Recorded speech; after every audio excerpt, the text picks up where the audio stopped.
In every boardroom today, there is an invisible gap. On one side, overwhelming professionals juggling emails, meetings, fires to fight. On the other side, CXOs who don't just work hard, they communicate with intent, shape narratives, and move decisions before they hit the crisis. The difference isn't just seniority, it's proactivity, especially how they communicate. We are living in a time where strategy cycles are shrinking, customers are unforgiving, and leaders are expected to think, speak before, and act before the rest of the organization even sees the wave. For ambitious professionals, this is a defining leap from being the busiest person in the room to being the most proactive, trusted voice in the C-suite. That's where technology, cybersecurity, strategy, and growth all converge in how clearly communicating what truly matters before it's too late. Before we dive into the topic, let's have a small video about Power of Knowing Forum.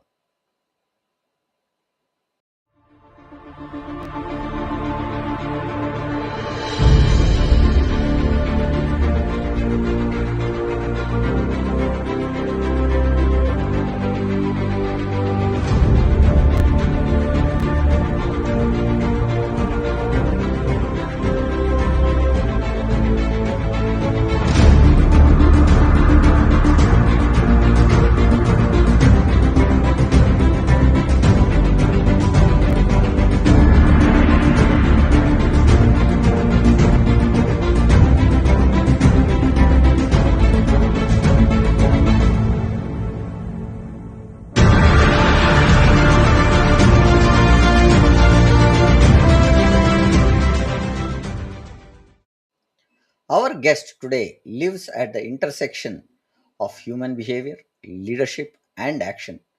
Bharti Naik is a proactivity coach, NLP trainer, and global speaker who help leaders shift from last minute responders to first movers in their careers and communication. She works with professionals who are drowning in tasks yet hunger for impact, equipping them with practical tools to speak with clarity, listen with intent, and shape up C-suite communications before the title arrives. Here, work touches all four pillars of our podcast: technology, leadership, cybersecurity, strategy. Let's welcome Bharti Naik to the Power of Knowing Forums podcast series and start the conversation. Hi, ma'am. Welcome to podcast. How are you, ma'am? I am good. Hello, how are you? Hello, Good, everyone. ma'am. Ma'am, a small intro about you because it's been a quite long time that you've done a podcast with us, and we thank you for accepting the podcast and coming and doing it for the second time. Over to you, ma'am. It's my pleasure to be back at this platform, and thank you so much, Prem Kumar, for inviting me once again to share my work, share my insights about proactivity. This is something that I have been studying and practicing, as well as conducting a lot of programs with different corporates. Uh, it was like 6 7 years back when there was this one problem that hit me very hard, and from there the journey started. The problem was procrastination, and it Okay. hit me hard in many ways, from health to business, and wanted to find out what is the antidote of procrastination.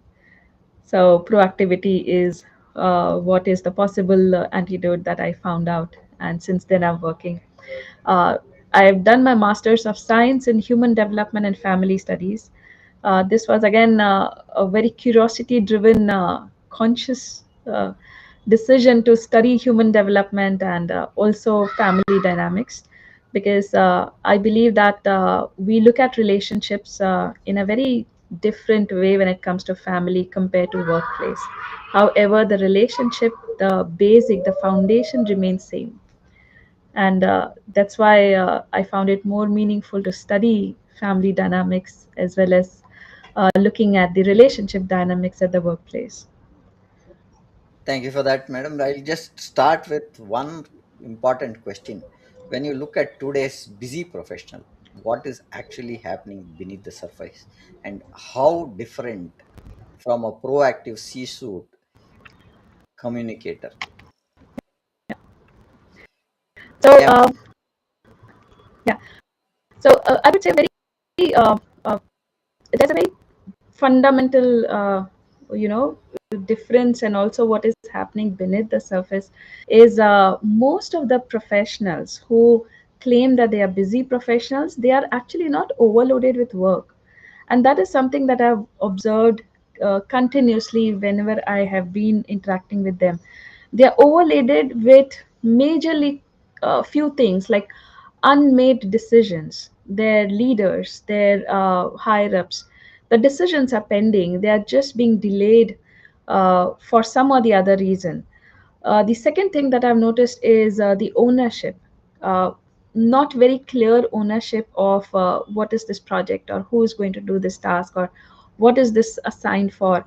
The ownership is missing big time, and every time whenever the ownership is missing, there's always a blame game that is happening. And in this, what any professional would do is react to the situation. So there's a constant reaction that is happening. So that is where I look at busy professionals, that they are not having clear direction, completely looking at work as overload, which is actually not, but they simply react to whatever is coming through. And at the end, they just say that, okay, this is what I did, this is what the updates are. So it is not something that is intentionally they are leading to the work, or to the leadership they are supposed to work. So either that day is driven by inboxes, meetings, follow-ups, firefightings, or somebody else's urgency becomes their urgency. And that is where when I look at proactivity at the workplace, I always say that there is movement that is happening when it comes to proactivity. Do you really constantly feel that yes, you are a part of this whole ecosystem, the business, the organization, or are you just here to do the job and just get over it? Do you feel mentally charged up, or you're mentally tired? What is the difference when you are at the workplace? And do you really feel being dissatisfied at the end, asking yourself that what is it exactly that I have contributed? Or is it something that yes, this is a small part, that small role I've played in the organization, but it's a very meaningful role, something like a screw in the hinge of the door. That is the role I have, but it's a very meaningful role that I'm playing. If that is what you feel when you're part of the organization, then yes, that is where I would say the professionals are leading in the right direction. you are rightly saying that because the pointer today at the moment is you see a lot of unforeseen work coming in the last minute. Everybody is starting to juggle things and see if I can help or get out of the situation because that has come in the last minute, and sometimes make mistakes and bring another big task back to the table and say we tried something, it happened, but there is no planning on that. So that's what is happening. What patterns do you consistently see in language, body posture, or mindset of reactive professionals versus proactive professionals? Okay. Uh, this is something very interesting. When I look at language, generally, people who are reactive in nature, or they just look at the situation, then they jump on it. Uh, they will respond something like this: "Let me check and get back to you," or "We are waiting for some updates. Let me see what can I do best."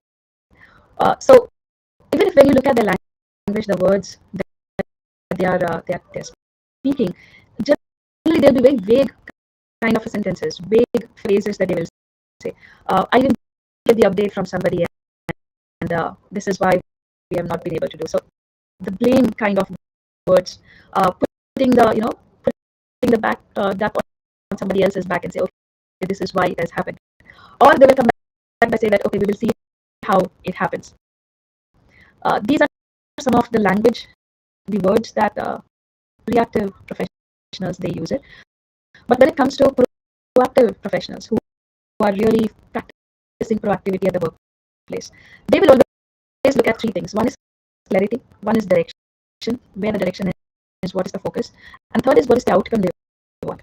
So in the language, they will you will always notice something like, okay, here is what I can do. This is the X and this is the Y. Let's find out what is the possible solution.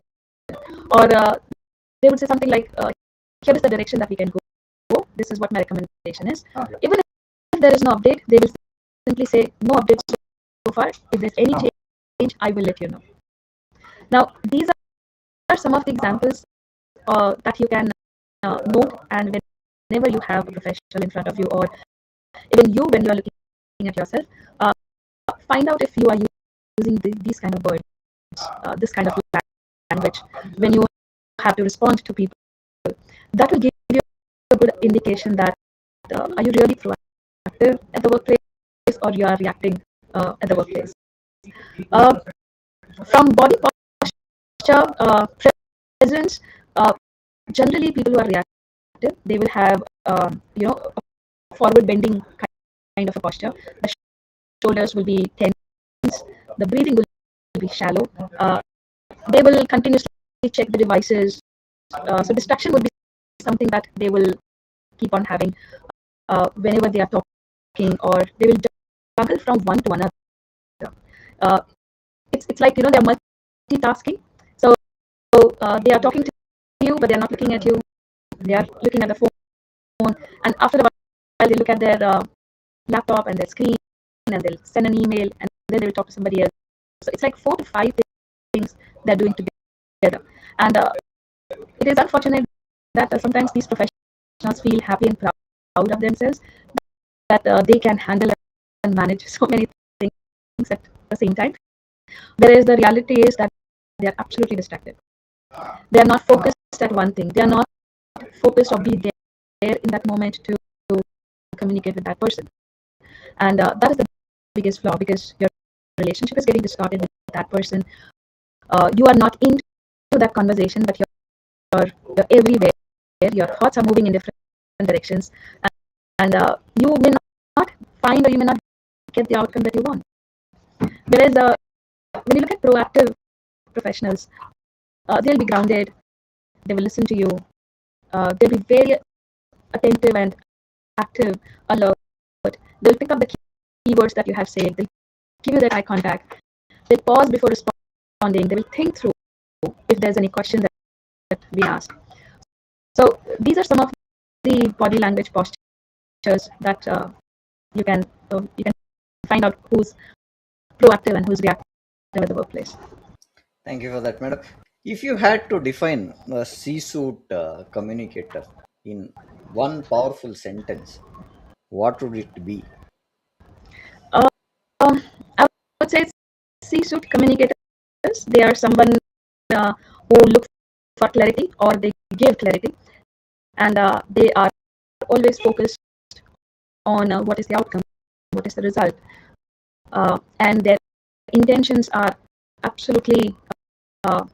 It's like they are absolutely there with the full intention. So, in one sentence, if I have to tell them, if I have to tell you, a C-suite communicator is somebody who will communicate with absolute certainty, who will focus on the actions and the outcomes that you want, and who will also give you a glimpse of the vision that they look for. No, what you are saying is it's more a reference call, client journey shift from feedback to managers, improve participation in strategic meeting is what you are saying, and they should be looking at more proactive steps, because how do you speak in meetings and how you write emails, how you respond to Yeah, unexpected questions is what something will bring you that confidence is what I am getting to what you are saying. Coming to our next point that I want to understand is what are some non-negotiable traits that shift someone from driving task driven contributor to a proactive guy and a yeah, strategically aligned communicator in front of senior leadership. yeah. The moment you say a task-driven contributor, that means the focus is absolutely on the task. task or the activity. Whereas a Yeah. proactive communicator will always look at strategy, look at the impact that the person is or the action is giving. So, what is the impact? What is the outcome? So, this is the fundamental difference. And when you ask me about non-negotiable traits, I would say number one, the ownership. Uh, whether you are, uh, of course, we're focusing on outcomes. Uh, Even though you're focusing on outcomes, sometimes you do go through consequences. Take the ownership of that. Whatever the result is, you just can't say that okay, I completed my part or I have sent the update. But when it comes to proactive communicators, you always say that okay, this is moving forward and this is how it is shaping up, and this is what we envisaged, this is what we planned, but this is how it is shaping up now. So you are taking ownership of the outcome or the consequences. The second, I would say, non-negotiable is context, uh, which starts with the first thinking part. So, for example, whenever you're talking about any situation that you're facing, proactive communicators will always start with the context, simply by saying, okay, why this matters to us, what is important in this situation, what is the risk that is involved, if there is any kind of delays or any kind of uh, repairs or something that is to be done. So, what is the risk factor? And if we are taking any decision or we are realigning the process, how is the impact is going to happen? So, these proactive communicators will always look at the context, will take the information that is required, and then they will take any decision. The third one I would say is decision readiness. For example, instead of waiting for any information or waiting for any problems to arise or any escalations to happen, do you really see that okay, if this is a situation, do I have two, three clear options where I can take up a decision? Showing that yes, I am thinking and also recommending that these are the actions that we can take. What is the direction that I want to go or we can go as a team? So people who are proactive, they will always look at what is the path that they are choosing, what are the options they have, what is the decision they are taking. And I think these are very important and fundamental non-negotiables that you can always look at, where proactive communicators, they will bring choices instead of bringing them problems and saying this is what the problem we have identified. They'll always come up with some recommendations, some options that this is how we can do. What or can we uh, walk us through a simple proactive blueprint a Uh-huh. listener can't start applying in the next or can start applying it next 1 week's time or 7 days time? Sure. Any proactive step that we Yeah. can give as a blueprint? Yeah. And this is something that I have been penning down on my book, where I'm also I've mentioned this method. I call it as ARCT method. Again, this method, the acronym has undergone a lot of changes, and this is where I landed up making one, where A stands for awareness. If you are proactive in your approach, you will always focus on the awareness part. So keeping it absolutely clear, where is the problem area? Where am I leading? What is the conversation that is delaying, or anything that I'm missing in the information? So being aware about the context, being aware about what the situation right now is, that's the first step. The second is recalibrate. Recalibrate means uh, whatever the situation you are in, you have been aware about it, you have acknowledged it, you have accepted it. Can I look at it in a way where I can realign my actions and going towards what I want? So recalibrating your actions, recalibrating your strategy if it is required, recalibrating the resources, channelizing it in another way, where it is required. The C stands for choosing the intention. So ultimately, what we all look for is what is the intention of doing all this, the real purpose of doing all this. Of course, in business and organizations, we look for profits, we look for revenue. That is something we look for it. What actually we are focusing more as an organization or as a business is how our business or organization is impacting the larger picture of the world, how it is contributing to the world per se. Is it really helping people? Is it really serving them? Is it making their life easy? Is it meaningful? Is it need based? What is the intention of doing this? So when you choose the intention, it becomes more easy for you to take decisions. It becomes easy for you to look at the results and the outcome. It also becomes easy for you to give out the message that you want to give. And the last one is T, taking consistent action. Uh, it could be micro actions as well. So simple rule that I follow is I take one update that I can take from my team. One expectation that I have set for even my family, for that matter, that this is where I draw my boundaries. This is where my work starts. This is where my responsibilities are, and I keep it absolutely clear even before there is any confusion, any ambiguity, any assumption, and that has made it so clear and I would say very easy path for all of us. So ARCT method is what I would recommend anybody who is practicing ARCT, which is awareness, recalibrate, choose the intention, and take timely actions. If you're following this method, even for 7 days, you are already into the proactive mindset. You're already proactive in your approach. I think what you're saying on the ARC part is very important because those are steps that they have to take care to start with within Yeah, next week, because everything is a process that you will have to look, and based yeah, on bringing a 3 to 4 step model, anticipate, prepare, frame. So you go through that kind of strategy, tie a strategy to growth, and that's where you can take something. And professionals yeah, get structured to stop waiting for instruction and start shaping conversation, because what you're saying is this is a step proven process that you've been teaching, right? And that's yeah. that's what I think is a very important point. Coming to the next point that I want to ask is, what is one habit that instantly signals to the c-suits this person thinks like a leader? Is there something that we can catch hold when somebody is talking? When somebody's talking, so I would look at it this way, that proactivity or proactive leadership is always heard before it's felt. So when you are look at your habits and be more proactive, you look at or you identify what is the language you're speaking, what are the words you are choosing, whether you are in a pressure environment where everything is at stake.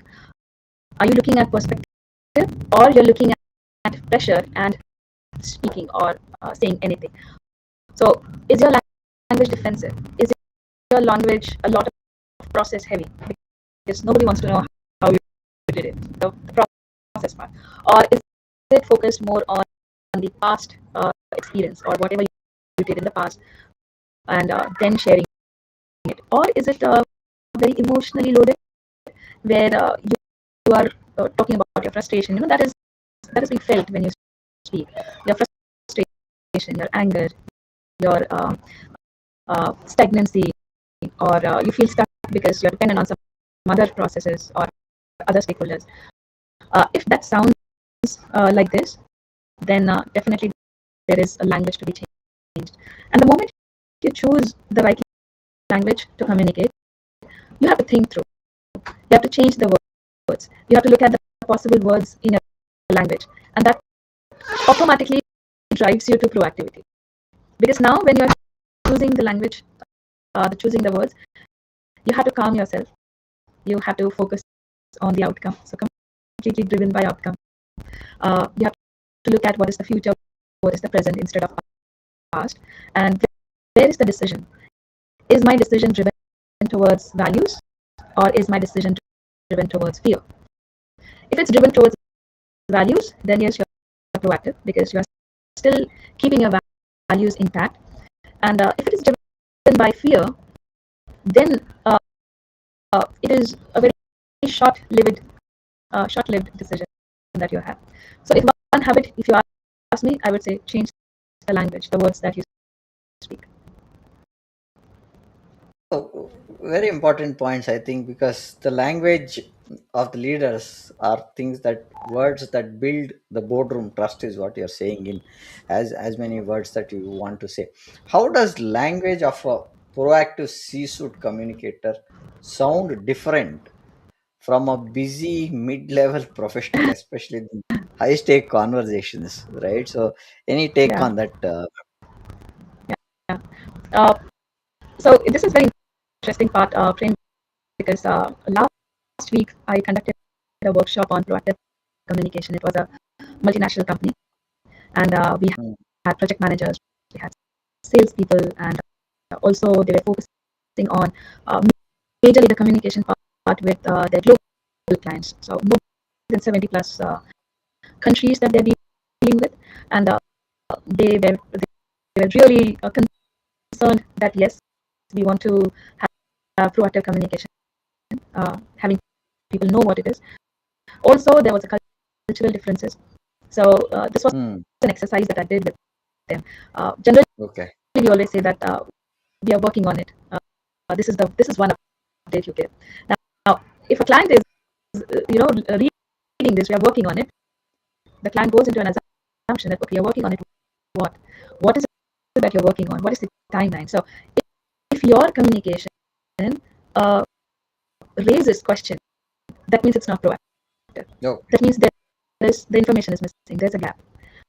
But the moment you write like this, that here's the current status. This is where we are. These are the challenges we are facing, and these are the next milestones. And these are the updates. This is where we stand. We will again revert you and give you the updates within the next 4 to 6 hours, depending upon the process. Now the client is absolutely relaxed and calm because the client has everything, knows what are the challenges they are facing, they know what are the timelines they have, they knows what options and actions they are taking, and this is where the situation lies. And they're also telling us beforehand that in next few hours they are going to communicate if there are any changes or if there is an update. So the client has all the information, has all the answers. So the client's trust is built because you are proactively giving out uh, this kind of update.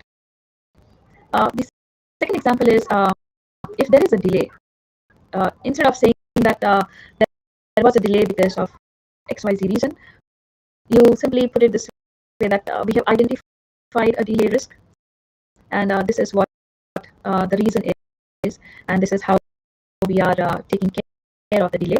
And be upfront, be honest, be absolutely genuine in saying that yes, there has been delay, and this is where we are working on it. We need this much time to get over it. A very transparent and clear communication is what makes the difference between busy professionals where we are hiding something, we are just covering up anything, we're not sharing what the exact status is, but we're just putting the information with our own hands, like keeping it with ourselves, we're not sharing it. That doesn't build trust with clients. That doesn't build a strong relationship. The bond is not created. They are still under the dilemma that what is happening, they're not sure. So you are unnecessarily creating that uncertainty in their minds, and that is not at all the indication of a proactive communicator. You're saying is as simple as it, because if you're not giving clarity, then there is a challenge that you see with what the way the communication is happening. Can you share a specific phrase of professional should stop using and replace them with something? Because if you ask me, I think is one word I regularly use, Uh-huh. and uh, at times the other person opposite side, okay, so this guy does not even know how to think, so could be a possibility, right? So that any yeah, pointers that you want to give us in such a way that we should stop using those things and start asking something which is more proactive stuff? So over to you, yeah, ma'am. yeah. I would look at it this way. Many professionals that I have met, they always look at their job or their role in the organization as a mere professional where they come in, they do the job, they're part of the process, and they finish that process and they go. There are very few professionals who look at the entire process in a totality, where they say, okay, this is actually a business that we're driving, and we're a part of this process, but the business is the main thing. So the moment you shift your mind from just doing the job or completing the process to a business mindset, that is where three things pops up in my head. One is you look at it from the revenue perspective, the revenue lens, and you focus on something like, does this really help or grow or protect the income or grow the business want uh, uh, that I want the organization to grow?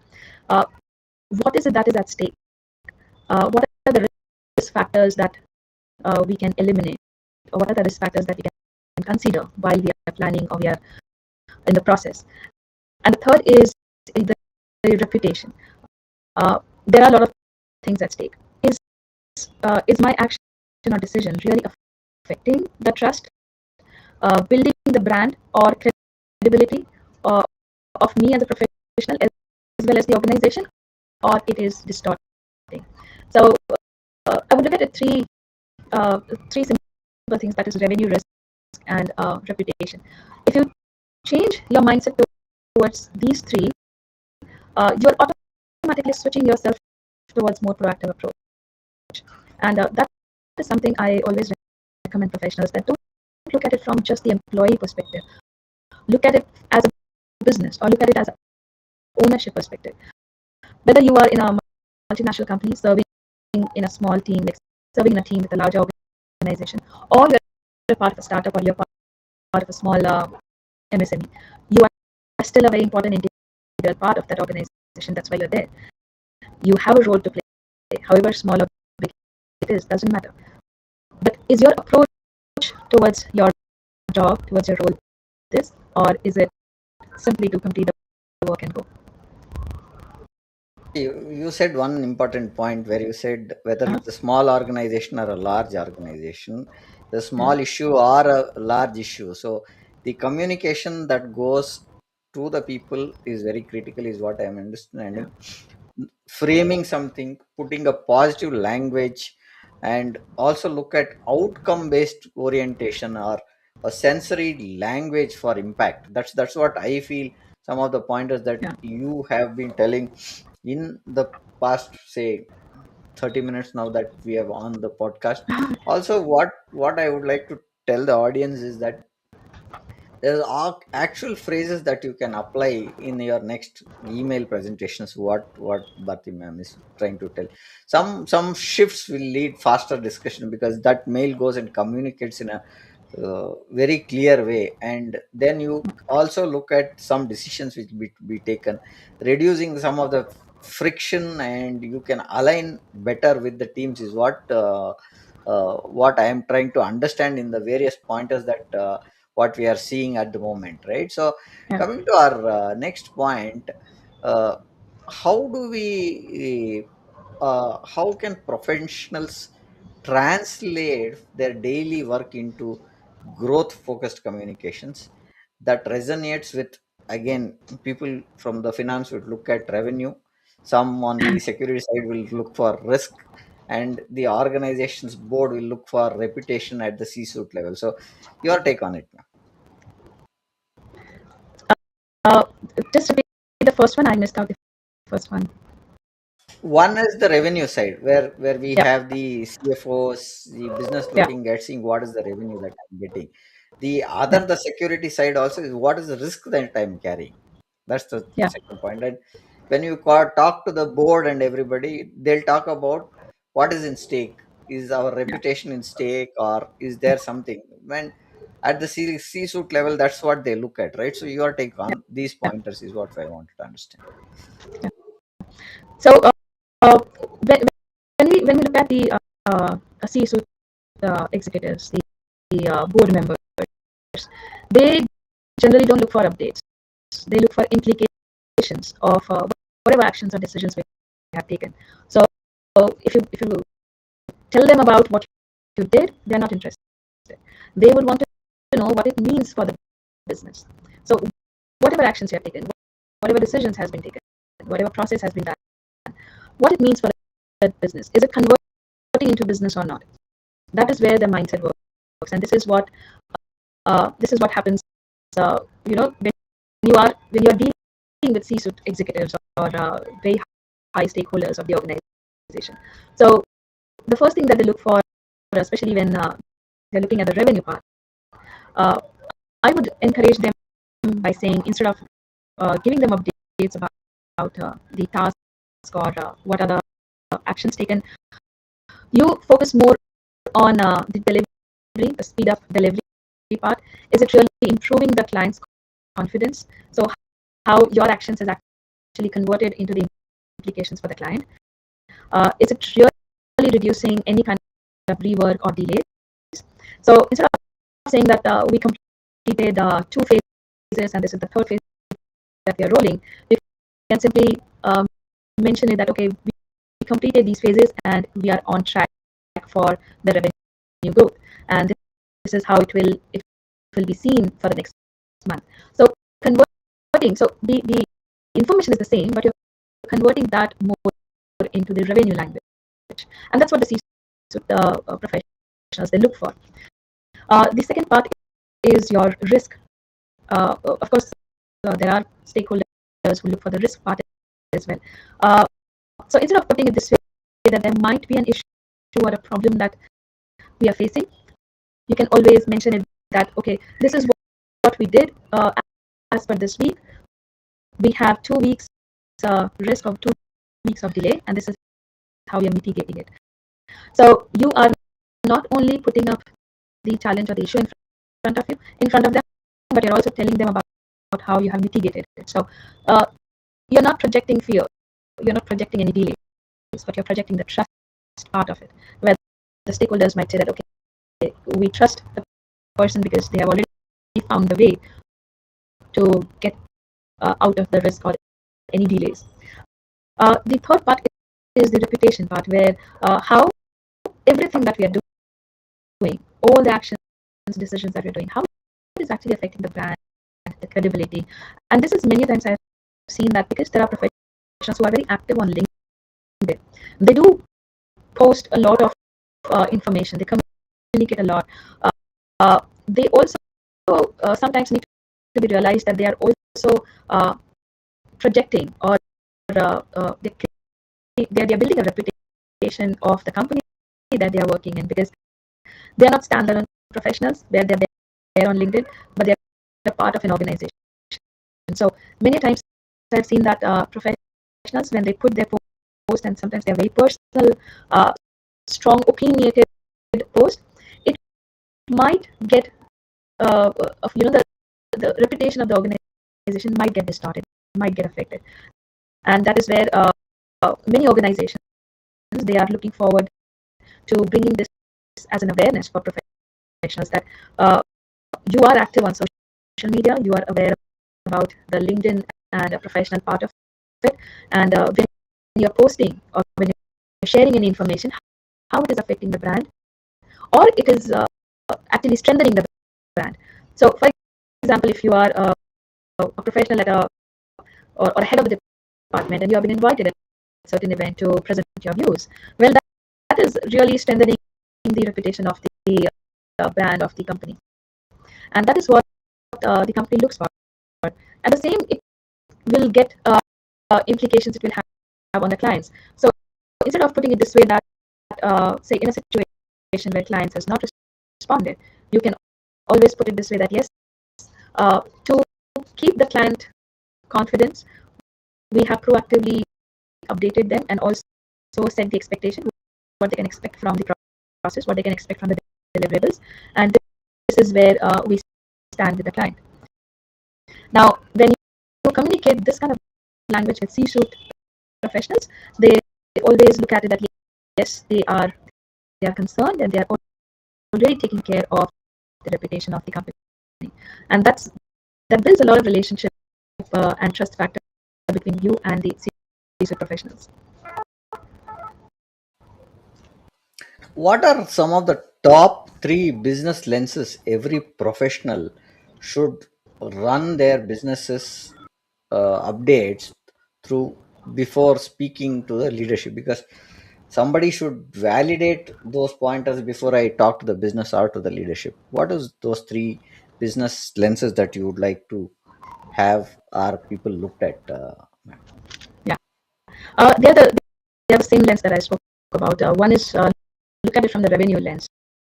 Uh, Everybody at a C-suite level, they mean business. So are you focusing on revenue? Are you looking at the profits? Are you looking at the business at large? The second is your reputation. Are you really adding, strengthening the reputation of the company? So what is the lens that you're carrying when you are talking to the C-suite professionals? And the third one is anything and everything that you're doing is involving risk, or it is removing the risk factor? Is it a very strong and I would say a strong process that you have, or is it inviting some kind of delays or rework that is to be done? So if you have to communicate with C-suite professionals, if you have uh, plant heads, if you have process heads that you want to focus on, if they have stakeholders in the organization where you want to present in front of the board, what are the three lenses? Focus on the revenue part, focus on the risk part, and focus on the reputation part. If you're taking care of these three lenses in your language when you're presenting, you're already talking their language, and that will put you up into into their perspective of, okay, this is how I perceive this professional and could be a potential leader.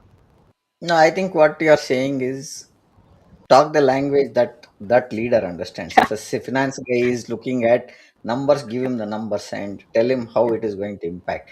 Now when a risk guy is saying how do you mitigate risks, what would the cost coming in when it comes to yeah, risks, right? So that is what we are yeah, speaking. When you're talking about reputability and brand value, you tell the board saying that this will increase the posture of our yeah, organization to a certain level, and which that can be, this is an investment at the moment, but this is the benefits that you'll be getting on a longer run. So that's what you're yeah, saying. So each one you spend, you say customer value or cost of and speed, yeah, risk, encouraging them to speak in these dimensions is what I think you are looking at. yeah, And from their contributions in that language, the business outcomes is not just the effort, it translates into business in as many aspects that we can look at. So some yeah, pointers where you can say tech will enable you this, and you will reduce the time cycle of doing something when you have this tool or something like. So I think that's what you're trying to put in as many words that you are looking at. Now how does a proactive communicator talk about mistakes mm, or failures without losing touch? Because when you say mistake, somebody wants to take that blame, right? Or you to yeah, own that blame, and or if you've done a mistake, you say how did you not plan, and the blame game starts. So your take on it, madam. yeah. Uh, See, people who are reactive in nature when there are any mistakes that happened, their general tendency is to put the blame on another person, or put the blame on the process, or any past experience they have had. Uh, uh, and the the basic difference lies in, are you owning up the mistake, or are you owning up the situation? Even if the mistake is somebody else's, but are you owning up that situation and say, okay, this is what it is. Let's come together and we will fix it. We'll find a way. We'll find a solution, and then we will take it forward. So let's do whatever it takes to get it done. And that is where the fundamental difference lies. Where reactive people, they will look at only from me perspective, and they will just give you the updates. Whereas the proactive people, they will always look at from the context perspective by looking at what is the situation and how can I make it right. And that is the main difference when you look at professionals. Can you share or tell us something on what mindset and emotional shifts are required to move from a reactive communicator to a proactive communicator? Confident C-suite presence, and how does Yeah. NLP practically help here? Because we were talking about neuro linguistic programming, right? So Yes. the language that is more important to talk is what is the shift Yeah. that I think that's the basic understanding what I have about NLP. Over to you Yeah. and your thoughts on it. Yeah. Yes. When you are when you're practicing proactivity and you are gradually shifting your mindset towards proactive approach at the workplace, there are very important two parts. One is your emotional shift, which is your emotional state of mind. Most of the time, when we are dealing with situations, whether we are working in the process at the workplace, or we are communicating with somebody, or we have some presentations to make, there's this simple check that you can do. The first one is, what is it that I'm feeling it now? What kind of emotions that I am going through? Is it anxiety? Uh, am I anxious? Am I nervous? Am I completely into my zone and focused, or am I being frustrated? Am I really feeling frustrated that this has not happened, this resource is not there, this is still pending, or the task has not happened in the way I had told the person to do it. So, what is the emotion? What is the feeling that you are going through right now? The second is, what is the state? What is the emotion that I want instead? So, if I don't want to feel anxious or frustrated, what is it that I want to feel now? What is the emotion that I want? And the third one is, what is the action that I will take that will help me drive this and not not make me stuck here? What is the outcome that I want from everything that I'm doing right now? So this is one technique that even I have practiced it in whatever situation I am, as well as when I conduct these programs and workshops. I ask them to practice this. So they pick up one situation that they had faced it in the past, and they relook at the situation that, okay, when I was facing this situation, this is what I was feeling, and probably because my emotional state was in a negative emotional state, I started reacting. I couldn't take the decision or the action which I could have done it better. Of course, when I was communicating with somebody, I reacted and I used the words which I was not, which probably triggered somebody else. And of course, then the whole situation went haywire. Instead, if I want to change this, if this situation comes to me again, what is it that I can do? And this is a simple way to do it. So I call it as a state or strategy reset. You just simply do a reset of the situation, and it comes in your control. The second is the language reframe.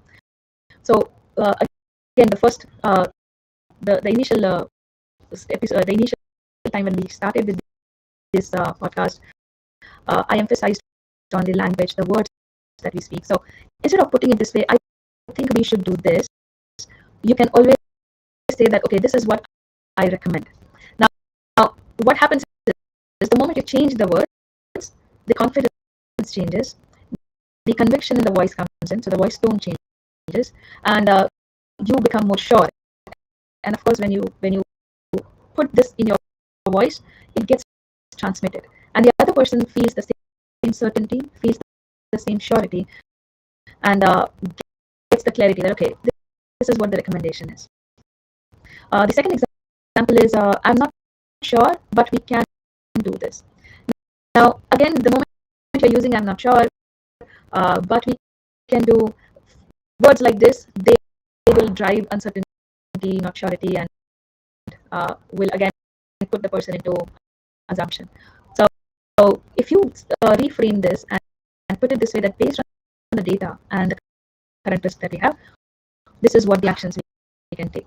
So, the second technique, the NLP technique that I would recommend is language reframe, because you don't need to be a natural communicator. Uh, which generally people show that yes, they are very natural in communicating, whereas it's not true. What you need is a clear and intentional uh, approach towards the situation, towards the person. If you're clear, if your intentions are right, and if you're genuinely showing what it is, the words, the voice matches, and that's what the other person wants. So it is more about how you prepare, how much clear you are, and how you are presenting. That is what matters in the communication.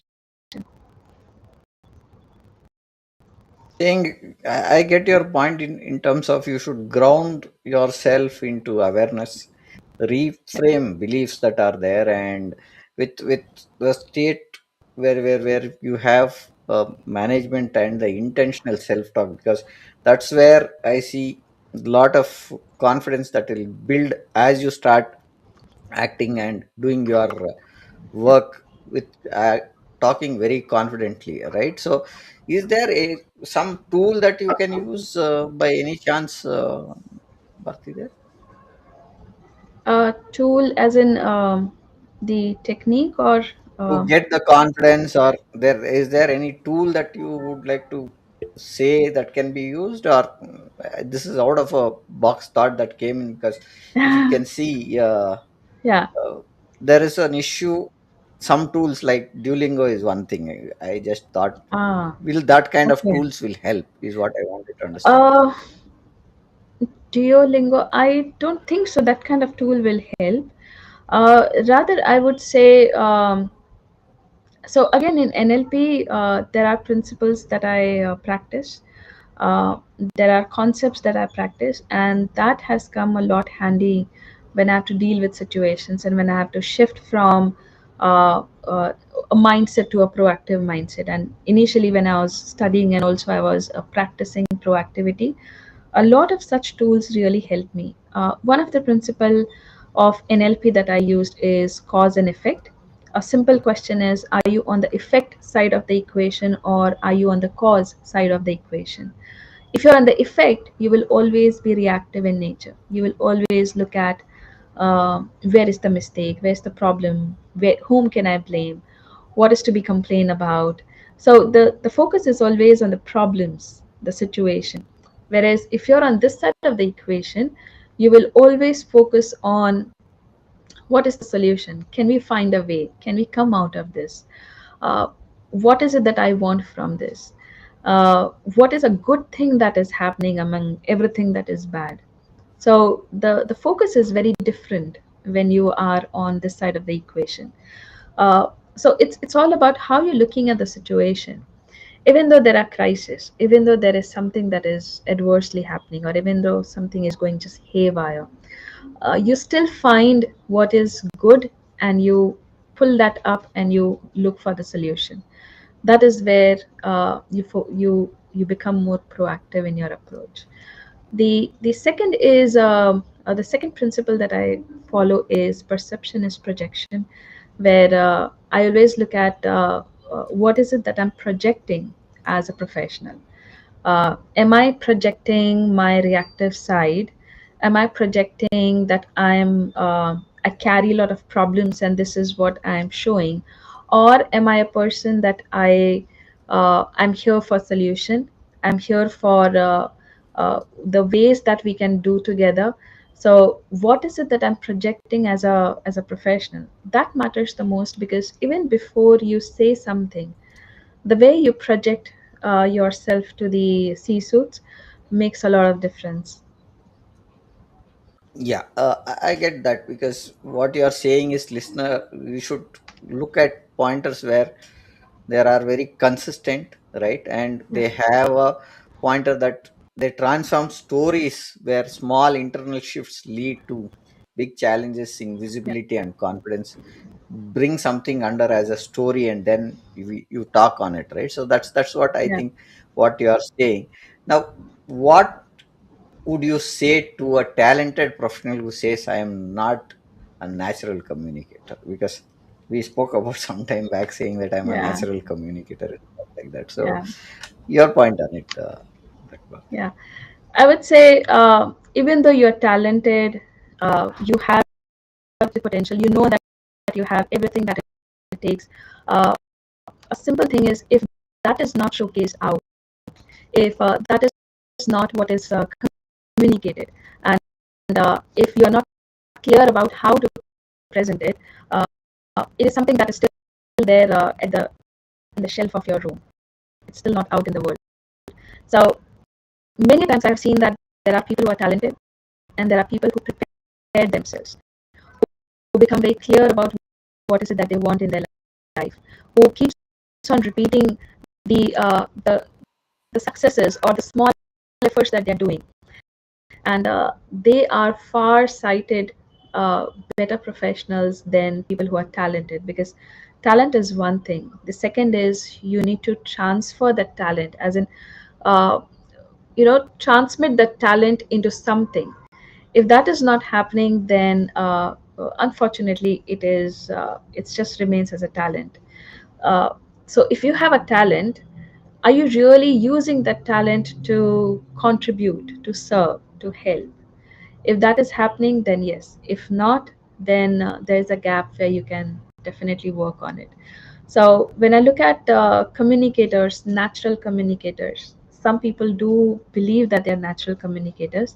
However, when you dissect their communication, you always look at three things. One, they are absolutely clear on what they are saying. Number two, they're focused on the points that they want to focus. And third is they are always outcome driven or future oriented, and that becomes very common when I look at communicators. So if you are communicating that, then yes, you can definitely do wonders.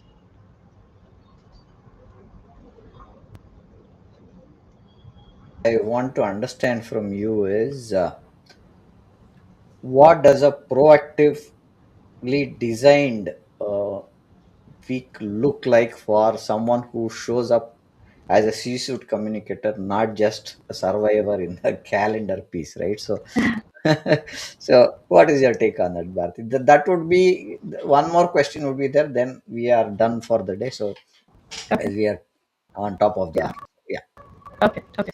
Um, I great. I would look at it this way. Rather than filling up your calendar and putting up everything in the calendar, like, okay, I have these many meetings, I have these projects to complete, I have these things to take care. Rather than filling up the calendar and being happy about it, I would look at it this way. There are certain things that I want to complete. Where is my energy going? Where is my focus shifting, and where is my time that I'm devoting to? So if there are something which is really important, am I giving my energy and focus there? Is that a part of the calendar or no? If it's not a part of the calendar, that means the fancy calendars doesn't make any sense. So a proactive, or I would say professionals who are designing their week, they proactively look at some projects which deserve their energy, which deserve their focus and time, and that is what they put it in the calendar. Not filling up the calendar for the sake of filling up the calendar, saying, "Oh, I have morning till evening, I have these meetings." Uh, that is how the design happens. So the first is you you look at fewer updates. I don't need a lot of updates, but I want intentional movement happening. So am I going towards the goals, towards the outcome, what I have decided, or not? So one of the things that very importantly I have done it in my calendar, and I've been practicing it for so many years, is I keep 15 to 30 minutes only for my thinking. That I call it as my thinking time. Uh, I keep that purposely because that is the time where I do focused thinking. It is not something which is distraction or any project driven. It is only aligning my energies with the projects or with the work that I have. So am I aligned? Is my physiology, is my body, mind, and soul aligned with what I'm doing? So that is one thing that I have put it in my calendar, and which is there on a daily basis. The second is I look at the relationship touch points, as in, have I planned my relationships, or is it something that just happened accidentally?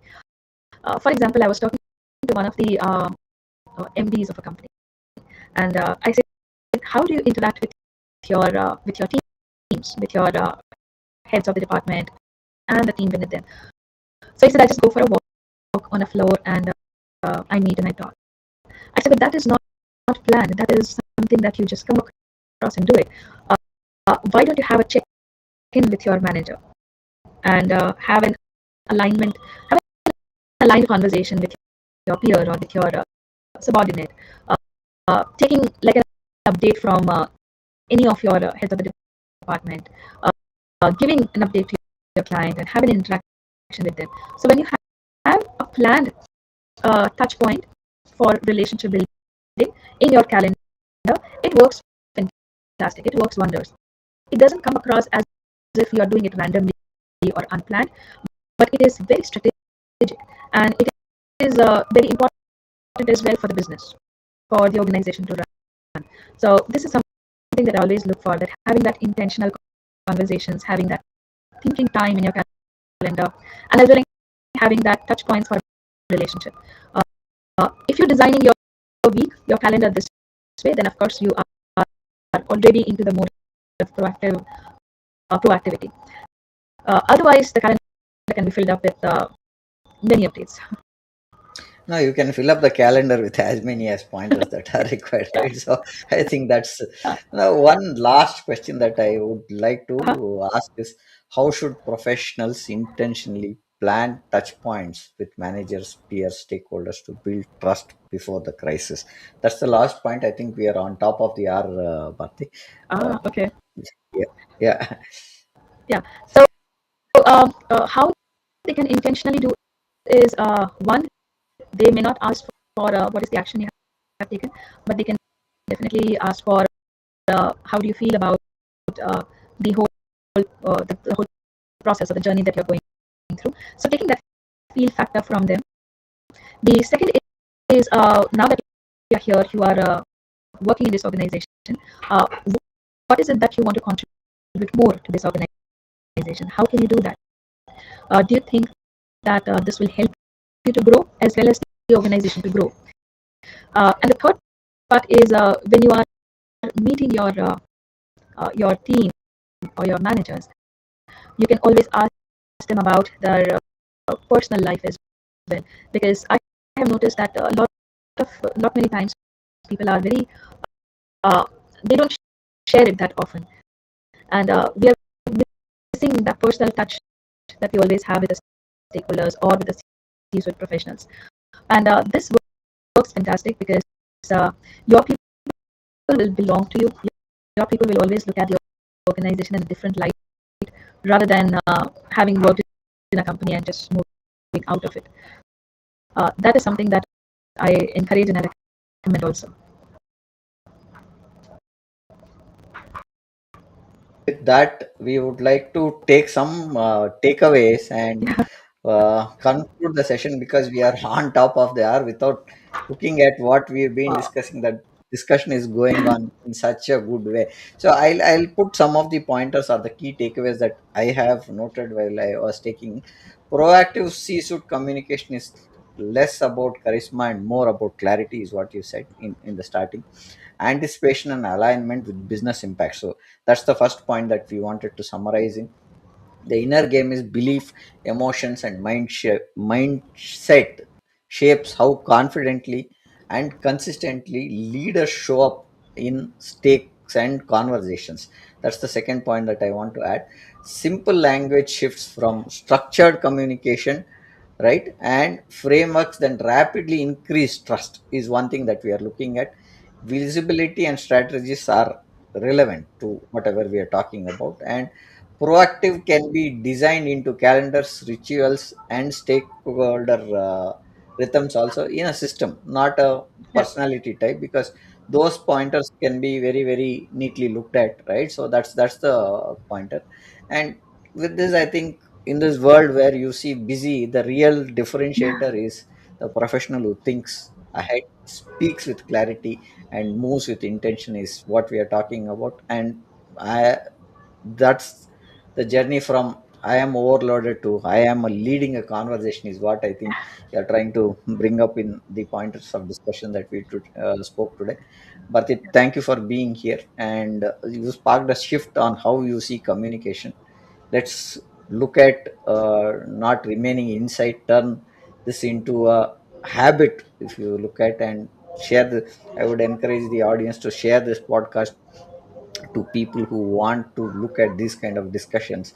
And that's what makes a difference. And follow us on LinkedIn, YouTube, Facebook, Yeah. and Instagram. Subscribe to our upcoming episodes. And Bharti, because of leadership, we don't just predict the future, is what we are saying. We shape leadership who decides, is what we are talking in the overall discussions that we are talking about. And thank you for joining us, Bharti. It's been a great pointer. We are overboard by 5 minutes on what we've been discussing in a very interactive session that we had. And you have any final words that you want to say before we conclude, Bharti? Firstly, heads off to your efforts. I mean, 317 episodes. Oh my God. And again, consistently doing it every week. Two podcasts, right? Two podcasts a week. Yeah, I think two podcasts. you're the best example for proactivity, where you are continuously uh, creating content, aligning with speakers, getting them on board, and finding different topics, ways so that you can serve the people. So I mean, it's a very selfless work that you are doing. Hats off to you, Prem Kumar. I am really so I admire your work a lot, and that is something I would acknowledge it to everybody. That 317 episodes is not a joke. Doing it every week is not a joke. It requires tremendous amount of efforts, time, focus, energy, and on top of all is it requires a far-sightedness. It requires to think through and be that kind of future-oriented person. And I think Prim, you are the best example for everyone. So thank you so Thank much you. for inviting. Thank you so much for inviting me. Thank you. That's a great encouragement for us to keep doing more and more, because Yeah, what we are talking is more bringing up leaders to talk about their experiences, yeah. their journeys, their way of thinking, how communications or any topic should be looked at. And it's all the leaders. The credit goes to the leaders, because you people have delivered the podcast and helped me do all this. And we are equally partnered there in getting this podcast to 317. It's your podcast, I would say. And thank you for acknowledging that, Bharti. And good day, and thank you for joining us.